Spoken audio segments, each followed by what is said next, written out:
Dangerous goods to be removed from Chattogram port to avert accidents.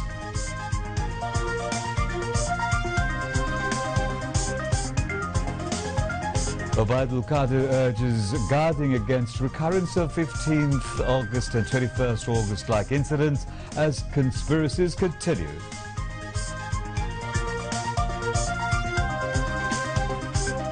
Government takes initiative to widen export parameters targeting 37 non-conventional products. Dhaka North City Corporation pursuing combing operation to make capital mosquito-free. COVID-19 global infections cross 2 crore 21 lakh as death toll reaches 7 lakh 78,000. And in first semi-final of the UEFA Champions League football, PSG face RB Leipzig tonight. Assalamu alaikum. I'm Nafiz Imtiazuddin, welcoming you to news at 10 on BTV, BTV World and BTV Chattogram Centre. You've just heard the headlines. We have details of those and other stories coming up.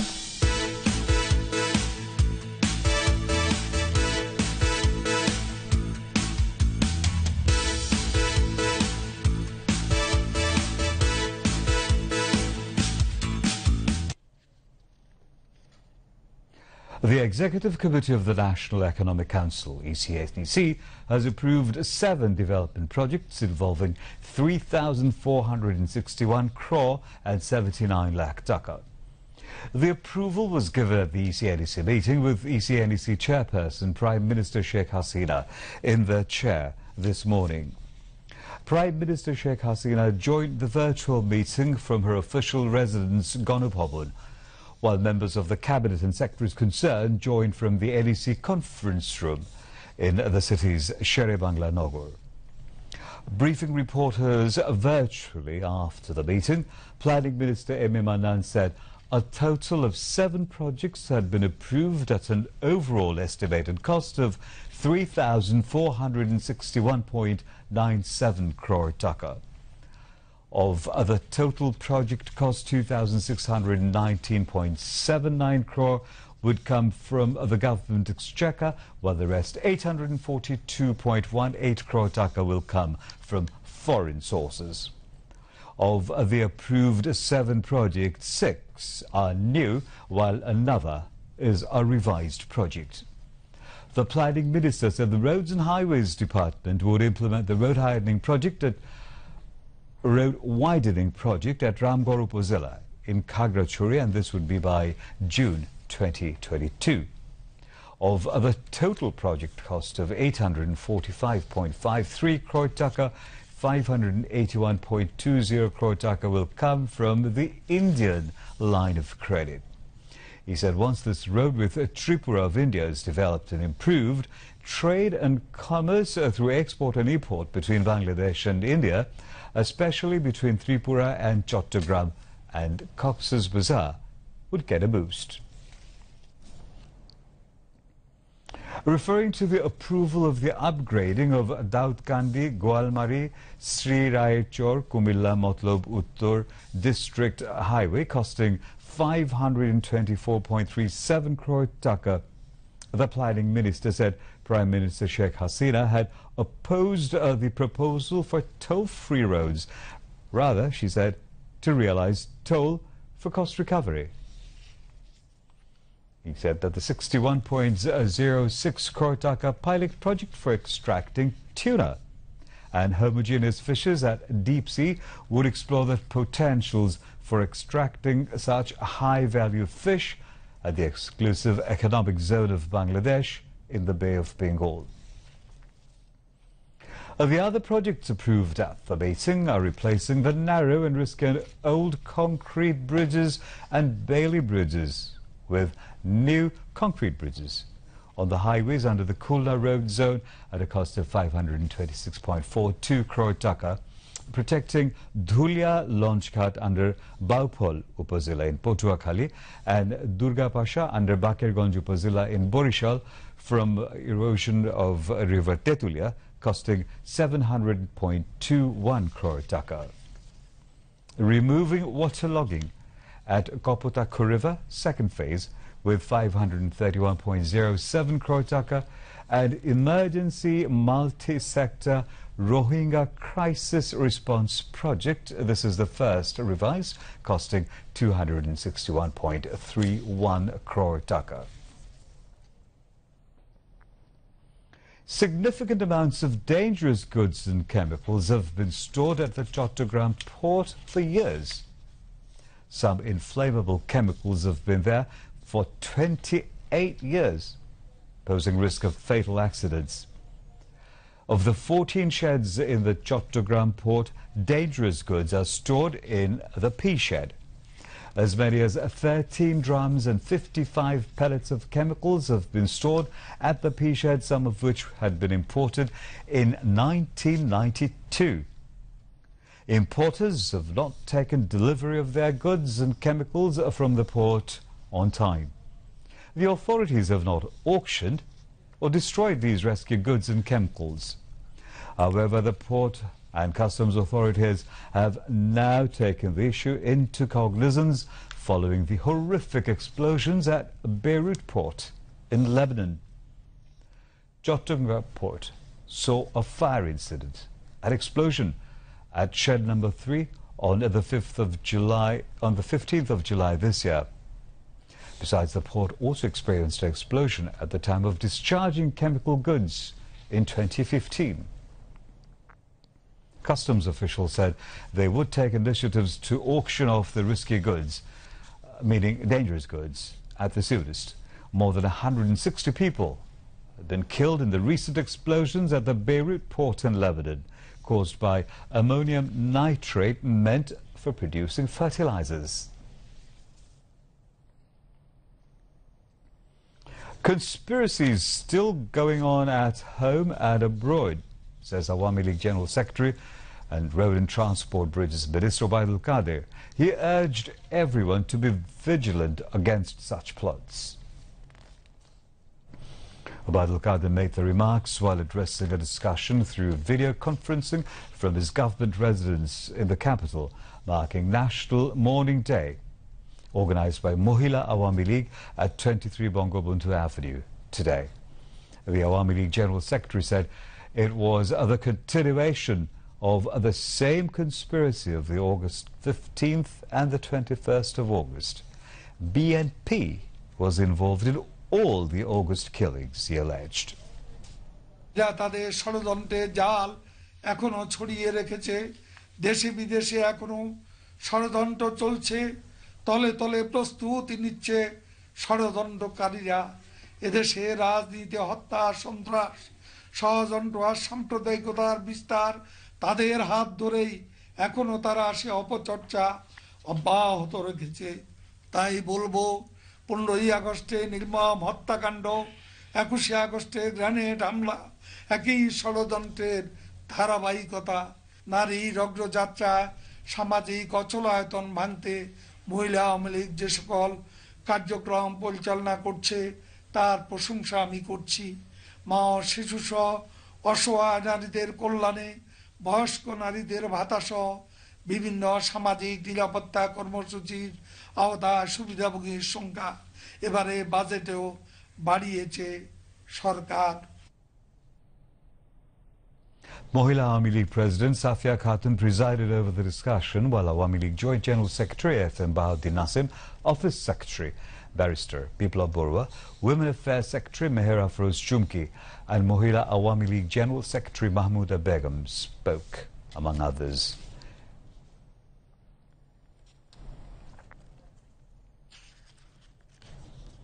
The government has taken initiatives to export fresh 37 products. This is aimed at revitalizing the country's shattered economy due to the worldwide corona pandemic.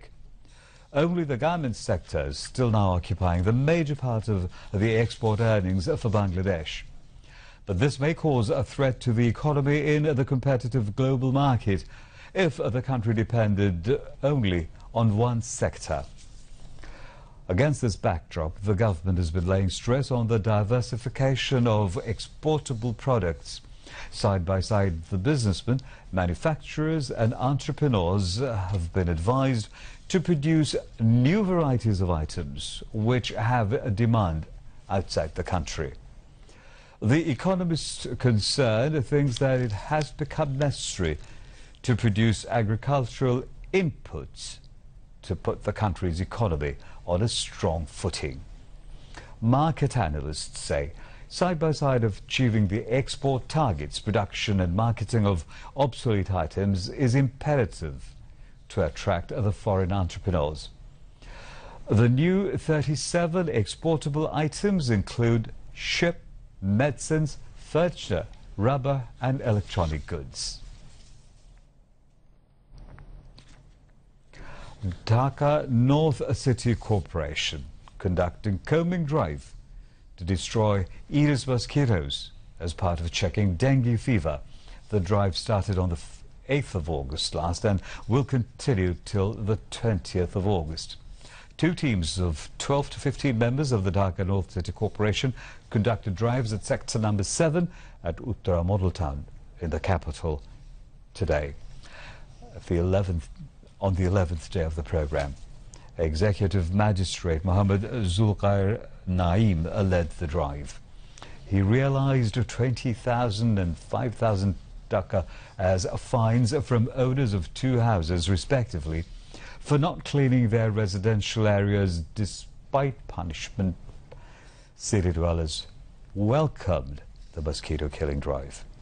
Expressing satisfaction, they said such kind of operation should continue to make the capital city mosquito-free. Local public representatives, especially ward councillors of the city corporation, also cooperated with the mobile courts to create awareness about mosquitoes among the city dwellers. They advised the city dwellers to keep their houses clean, thus Aedes mosquitoes can't breed larvae there.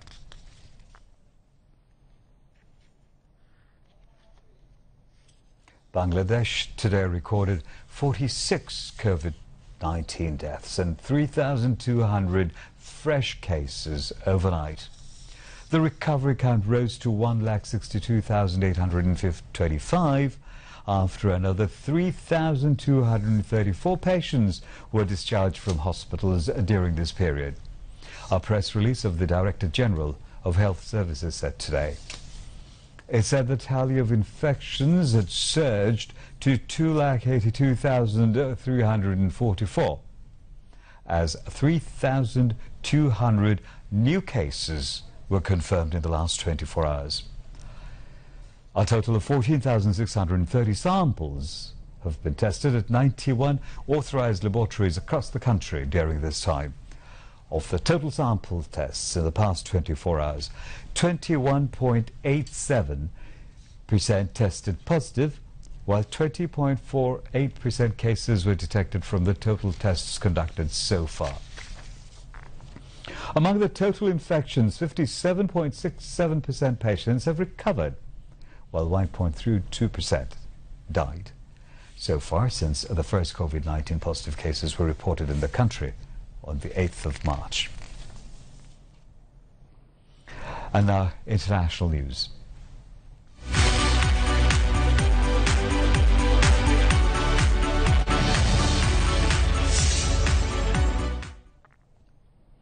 The global death toll from coronavirus crossed 7,78,000, with more than 2,21,11,000 infected.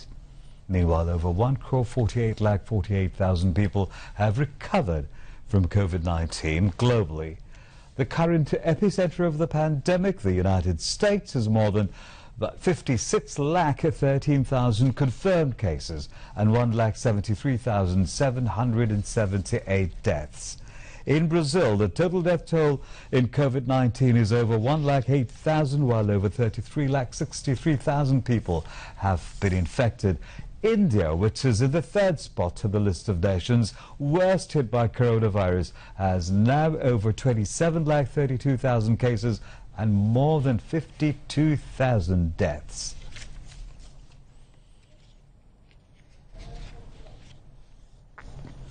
Portuguese President Marcelo Rebelo de Sousa has helped rescue two women who fell into the ocean at the Algarve beach when their kayak capsized. The president, 71 himself, was pictured on Saturday swimming over to the kayakers who were struggling in the water. The president later told reporters that the women had been swept away by currents from a neighboring beach into the bay. President Rebelo de Sousa is currently on holiday in the Algarve in a bid to promote tourism there. And now news from the world of sports.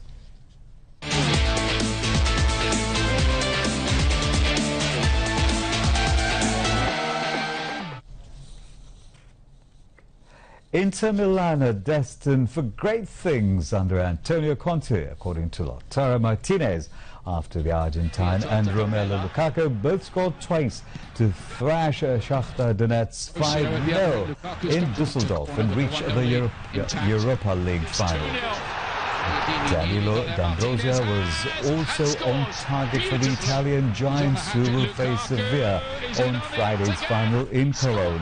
Inter have endured a lean decade since winning the Champions League in 2010, but closed the gap on Juventus at the top of Serie A to just 1 point in Conte's first season in charge, and are now 1 win away from a first trophy in 9 years. Martinez and Lukaku's prolific partnership has been the source of much of Inter's success, and they took their tally to a combined 54 for the season. French club Saint-Germain PSG will face a German club RB Leipzig in the first semi-final of the Champions League football tonight. The match will kick off at 1 a.m. Bangladesh Standard Time in Lisbon, Portugal. This is the first time the two clubs will face each other in the European football tournament. PSG reached the Champions League semi-finals after 25 years interval, while Leipzig qualified in the semis for the first time, as the club was founded in 2009. And now, before we end the news, let's take a look at what's making the headlines here. ECNEC approves 7 projects, including 6 new ones, costing 3,468 crore taka.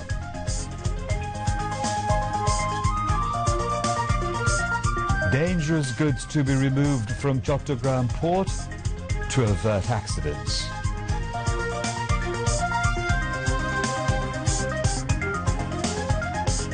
Mobile Kader urges guarding against recurrence of 15th August and 21st August-like incidents as conspiracies continue.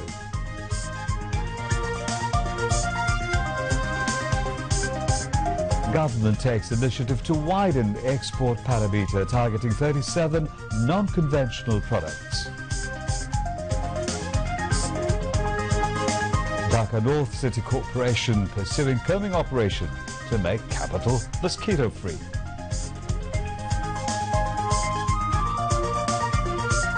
COVID-19 global infections cross 2.21 lakh as death toll reach 7,78,000.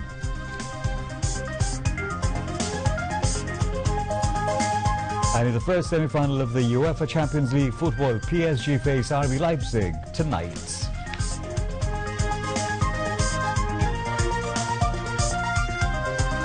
And that's all from the newsroom for the moment. Thank you for joining us, and we invite you to come back. Join us at 11:30 for the next news that's going to be in Bangla. Until then.